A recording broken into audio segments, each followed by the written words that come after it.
What's going on, guys? Welcome to episode 4 of You Ask, I Dive. And this topic right here, this is where it all started for me. This was my very first rabbit hole. Ooh, it's so exciting because this is the one that cracked the illusion, right? This is the one that flipped everything that I thought I knew upside down. Because everybody remembers that first moment that you started to see. Yeah, you know what I'm talking about. That one question that led to hundreds more. Yeah, this was the one that did it for me. And I want to thank Goddess Wendy for putting this in the comments section. And the topic? The flat earth theory. Now, I know a lot of people out there are rolling their eyes, but before you tune out, okay, let me just say one thing. This right here is where it all started for a lot of people, including myself. Because I'm going to tell you, whenever you start comparing the heliocentric spinning ball model, right, to the geocentric stationary model, I'm going to say this. As a critical thinking adult, this right here makes more logical sense. But I'm not here to preach. I really want you to stick around because I'm just dropping some breadcrumbs. The same kind that led me to realize the world is not what they say it is. So, you ready? All right, let's go. Little story on how I found out, because flat earth wasn't even a thought for me at all, okay? I used to build and climb communication towers for a living, for your cell phones, right? And this is where I met one of my closest friends, Slick. His name is James, but I've always called him Slick. That's his nickname. Anyway, Slickster, thank you anyway for staying persistent, brother. Yeah, I was at his house one day after the military, way down the road, okay? Wasn't awake at all. Like I said, flat earth, not even a thought for me, right? I was at his house because he was barbecuing, and he brings me into his shop. He said, "Joey, I got something to tell you." I said, "What's up, dude?" He's like, "I'm about to tell you. It's the stupidest thing you've ever heard in your entire life." I was like, "What?" He was like, "But I want you to know I'm for real." I was like, "All right, what's up, dude?" He was like, "The earth is flat." I was like, I mean, I literally laughed in the dude's face. Like, I laughed in his face. And then I saw he wasn't laughing with me. I was like, "You serious?" I was like, "Come on, man. We got pictures from satellites. You know, we saw videos and stuff, dude. Come on, man." He said, "It's all fake, Joey. It's all fake." You know, for 3 months, he was after me. He'd send me videos. He called me. He said, "Joey, you watch that video?" I said, "I'm not watching that stupid stuff. You're right, Slick. It's the dumbest thing I ever heard, bro. Like, come on, man." 3 months he was after me. After the 3rd month, I got tired of him. Every time I'd see him, every time I'd go to his house, every time he'd call me, "Look, Joey, you watch that video? Watch it."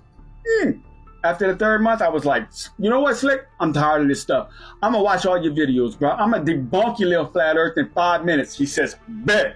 I said, "All right, cool." I got back to the house that night, right? Opened up my laptop. Started doing some little bit of research. Started watching the first video. 5 minutes turned into an hour turned into a week turned into a month. Next thing you know, I was 10 months down the road, and I was like, "What the?" Oh. There's no proof for a heliocentric spinning ball model. I don't, you know what I'm saying?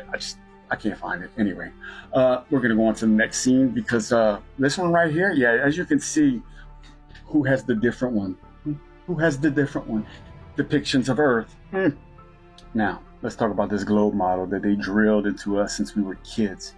Because let's face it, you train a child up in the way he should go, and when he gets older, he will not depart from it. That verse tells a lot on why the government forces all of us to go to school at such an early age. It's because you as a child are too vulnerable and ignorant to mount any sophisticated argument that they throw your way. And I'm not saying the teachers are in on it by far. They just went through the same system that you're going through. Also, remember who started education? John D. Rockefeller. Who wrote all the government mandated textbooks that's issued to everyone? Go ahead and ponder on that for a second. So, if you concur with this model right here, well, you believe that the Earth is spinning over 1,000 miles per hour at the equator. That's faster than the speed of sound. While its orbits around the sun at 66,000 miles per hour. And the sun, the moon, and the Earth, and all the other little planets traveling in through the Milky Way system at over 500,000 miles per hour. And that whole Milky Way system? Yeah. It's traveling through infinite nothingness at over 2 million miles per hour. But yet, all the constellation of stars have stayed the same for thousands upon thousands of years, with the North Star Polaris staying put in one spot and all the other stars rotating around it in perfect circles. You can go to YouTube and look at a time-lapse video and see it for yourself. Now here's the part where most people hit the autopilot switch and they start using the phrases, "Well, what about this? Well, what about that? Okay, so let's talk about the things that people are programmed to say whenever you mention flat Earth. Let's start with the Coriolis effect. Coriolis effect is the idea that Earth's rotation causes moving objects like bullets to curve to the right in the northern hemisphere and to the left in the southern hemisphere. I mean, it sounds smart.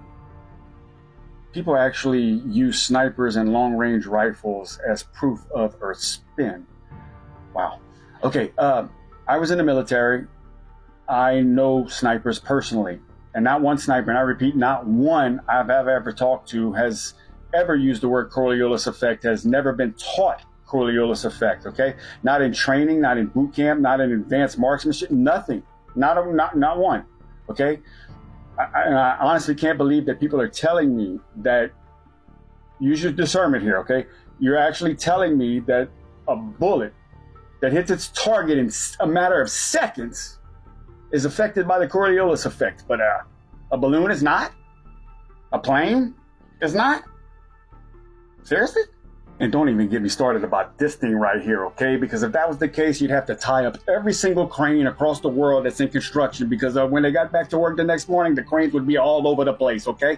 And then you can take a helicopter, you can hover 50 feet up in the air for 24 hours, right? You'll still be in the same spot. It's not like the Earth's going to rotate underneath you and you'll end up in China or something. What? Now, some of the undeniable clues for me was water. I mean, you got to figure the Earth has 70% water on it. That means there's more water than land. Last I checked, water has to have a containment, like such, right? Mm-hmm. And water always finds a level adjacent to the ground. It doesn't matter which way I tilt this water bottom, the water will find a level adjacent to the ground. Imagine that. Here's some more little proofs I like. Now, I worked offshore for many years, okay? And this right here, this is pretty much what I saw all the time. I mean, I can literally put my chin on my right shoulder and scan the whole water all the way to my left shoulder. You know how many miles that is? And there's no curvature. The horizon is straight. Matter of fact, it's crazy how they use these words, right? Horizon? Why don't you add a T-A-L to the end of horizon? What does that spell? Horizontal. Imagine that. But Joey, you know how big the Earth is? That's why you can't see the curve. It's really big. Yeah. You know how big it is? Well, not exactly. Well, I do. It's 24,900 miles in circumference. So if you do the Pythagorean theorem, I mean, we want to check out where the curve starts at. 1 mile equals 8 inches of curvature, square that mile. So 1 mile equals 8 inches of curvature. 2 miles is 32 inches of curvature. 3 miles, that's 72 inches of curvature. That's 6 foot at 3 miles. 4 miles is 128 inches. 10 miles is 66 feet. 20 miles is 266 feet. You see how fast we're dropping here? But yet, they got recorded ships that can see lighthouses from 60 miles out. Please explain that. A compass is another clue. Yes, a compass. You know, nobody's ever circumnavigated Earth from north to south or south to north. They say it's too cold or to give you some kind of excuse. Yeah. You can do it infinite east and infinite west. Why? Because the way a compass works. Let's take this. It's like a dinner plate, right? North is in the middle. If I wanted to do this right here and I want to fly east, look at this. Oh, if I want to do this and fly west, my compass has to stay on north. Oh, it just makes a circle. Hello, McFly. There is no circumference around the world, okay? It's above it. Thank you.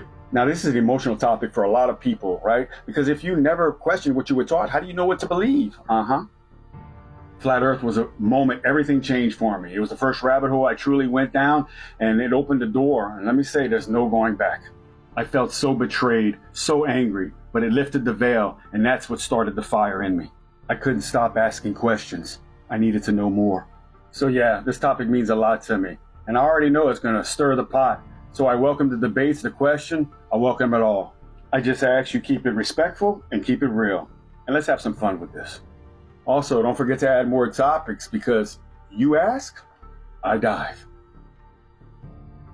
I love y'all. I'll see you on the next one. Later.